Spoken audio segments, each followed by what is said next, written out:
Hello everyone, my name is Gabby, and welcome back to another episode of Tropes, Shonen, and Dragon Ball. Our topic for this video? One-Winged Angel. Or as Dragon Ball fans like to call it, this isn't even my final form. You see, each time I transform myself, my power increases exponentially. And as it happens, I still have 2 transformations beyond this one. So are you beginning to see the big picture yet? Fun fact, did you know that Freeza never actually says the words, "This isn't even my final form"? At least not any dubs that I can tell. The clip that I just showed you was pretty much the closest you get. It's a very famous quote that isn't even quoted correctly. Sort of like, "Beam me up, Scotty," or "Luke, I am your father." But let's get started.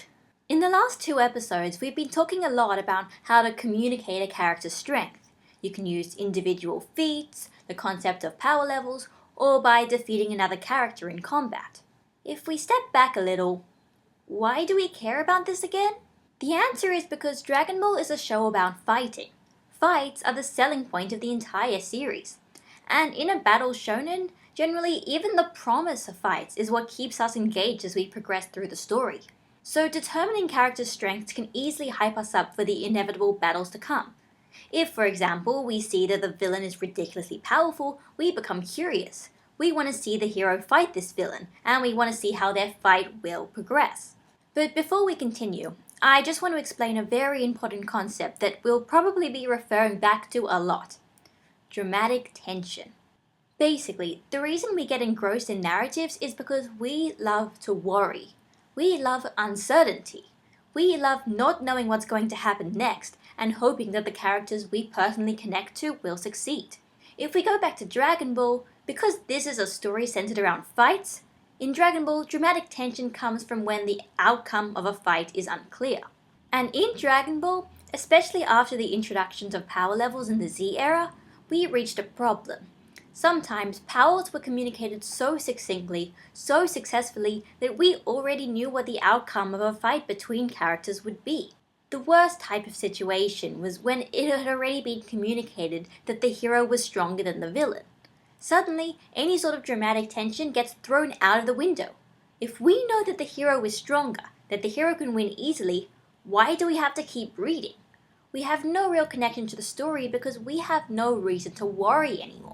Unless, of course, the villain isn't using his full power. And thus we get introduced to the trope of one-winged angel, or transformations. The name of this trope comes from Final Fantasy VII, where the villain Sephiroth literally assumes the form of a one-winged angel in the final battle. But you shouldn't think that that game created this trope. It didn't even popularize it. The trope occurs in a lot of video games, albeit more for gameplay reasons than for narrative reasons.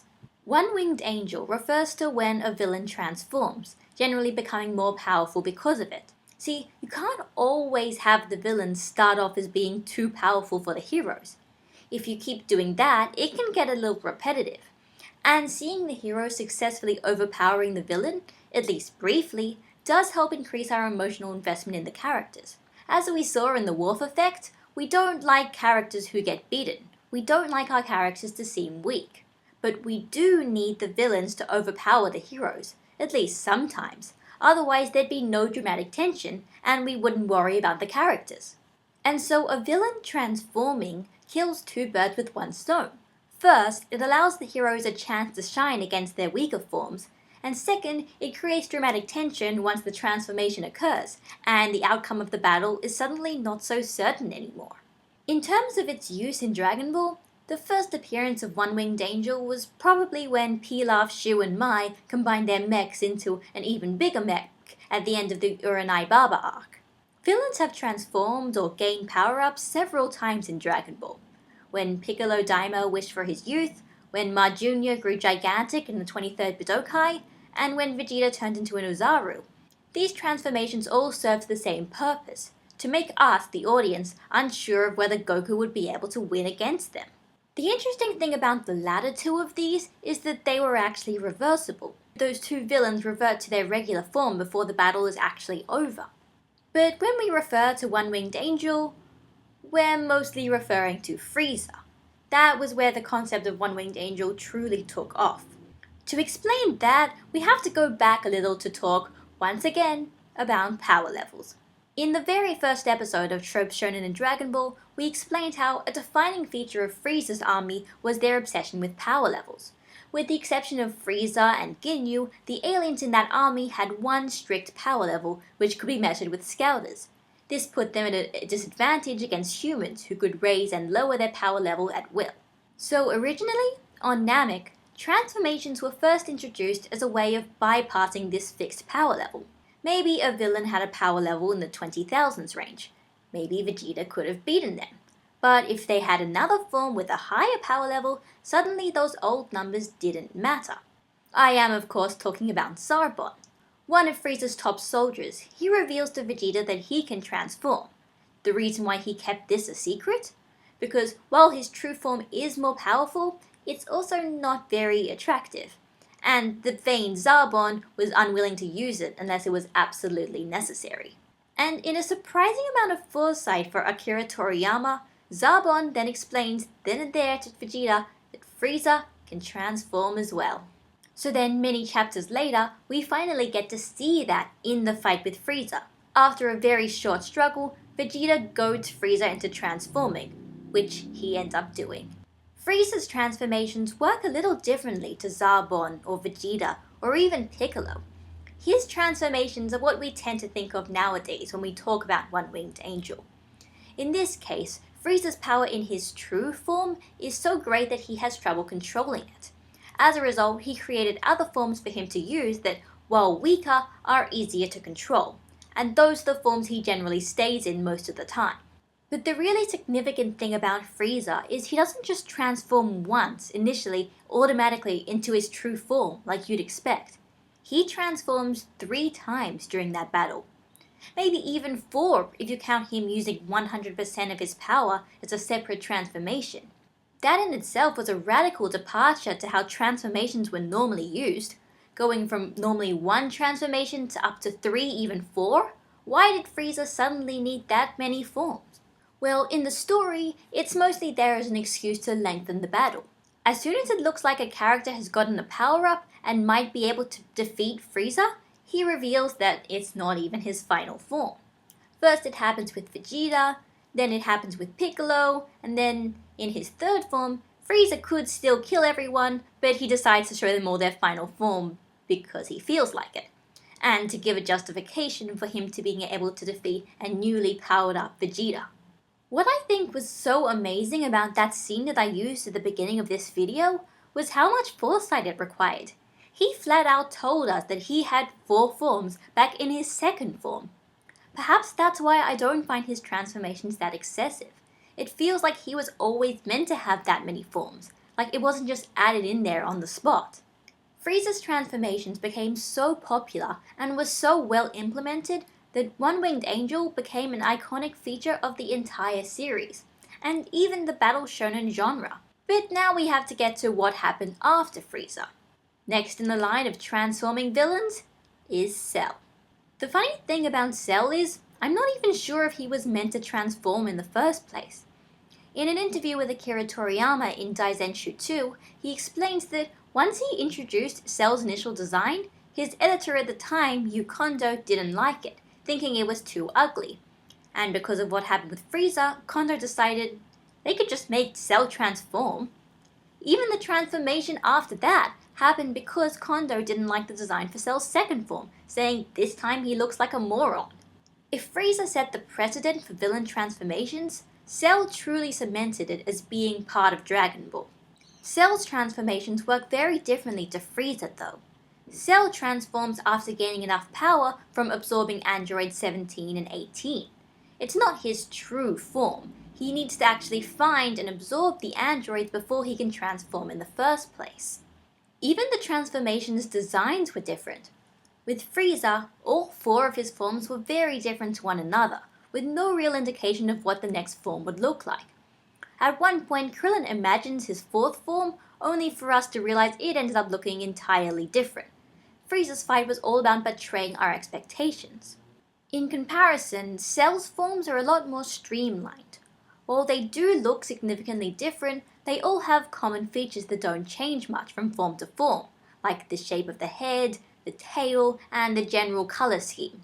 While Frieza's forms zigzagged between monstrous and humanoid, Cell's forms were very clear.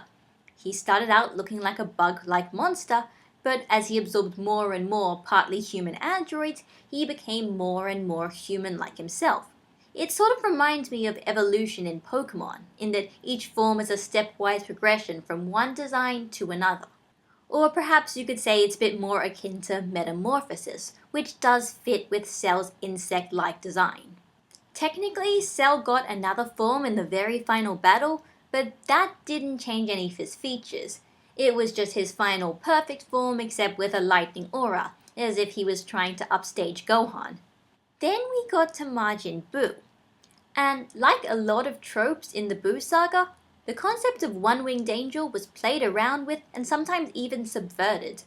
See, Majin Buu's transformations work differently to both Freeza and Cell. He transforms in two ways. The first way, after becoming enraged, the partially good, partially evil Majin Buu expels the evil side from him, which becomes an entirely new being. That being then turns the good Majin Buu into chocolate and eats him, which causes him to transform into another, stronger, more evil form. The second way Majin Buu transforms is from absorbing people.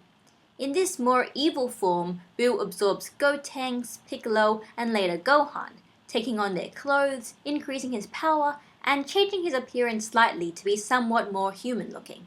But Majin Buu's final form comes from when Goku and Vegeta go inside Majin Buu himself and remove not only the people Buu absorbed, but the original Fat Buu as well. This makes Majin Buu turn into a completely new form, smaller and weaker than the other form, but more pure and evil. Yeah, I'm a little lost too. Majin Buu's forms really showcase some of the problems with One-Winged Angel. The first problem is, when a villain transforms, the audience automatically assumes that the new form is more powerful. And it makes sense. That was why the trope was introduced in the first place. But with Majin Buu, sometimes that didn't happen. While he gets stronger after the evil Buu eats the good Buu, he gets weaker after Gotenks defuses within him. And he also gets weaker once he reverts to his pure form, which most people call Kid Buu. Yes, I just said Kid Buu is weaker than Super Buu. This is a playground argument that is still ongoing, and it's only because of this expectation that when they transform, they must be stronger. Well, that and the dialogue doesn't do a good job of flat out explaining things. All we know for certain is that he's the most dangerous Buu. The other problem with One-Winged Angel is it's gotten to the point where the audience assumes it's always going to happen. Transformations have become such an iconic part of Dragon Ball that we're expecting villains to be hiding a transformation or two up their sleeves. If a hero is beating a villain, it's almost common sense now that the villain will transform at one point.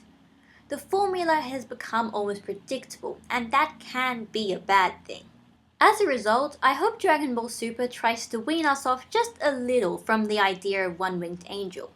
So then, if it does happen again, we might not be expecting it. And that was how One-Winged Angel was used in the story of Dragon Ball. In terms of its use in other shonen materials, villains transform a lot in shonen. Naruto in particular seems to do it quite often. But despite this, the villains don't normally have more than 2 or perhaps 3 forms. And they often do have justification behind transforming in the first place. Despite how popular Freeza is, the only other villain that has taken obvious inspiration from him is perhaps younger Toguro from Yu Yu Hakusho. He also gradually reveals more of his power as the arc goes on, eventually going beyond 100% of his power. At the end of the day, One-Winged Angel is a trope that is used everywhere. Dragon Ball brought it to the forefront of the shonen genre, and that is where it will remain, whether you like it or not. But Gabby, I hear you ask, you keep talking about transformations, but you never even mention the heroes. They transform too. That is true, but the way heroes transforms works a little differently. And I'm going to talk about that next episode. Be ready for tropes shonen in Dragon Ball when we cover Super Mode. I have a feeling that it's going to be a long one. See you then!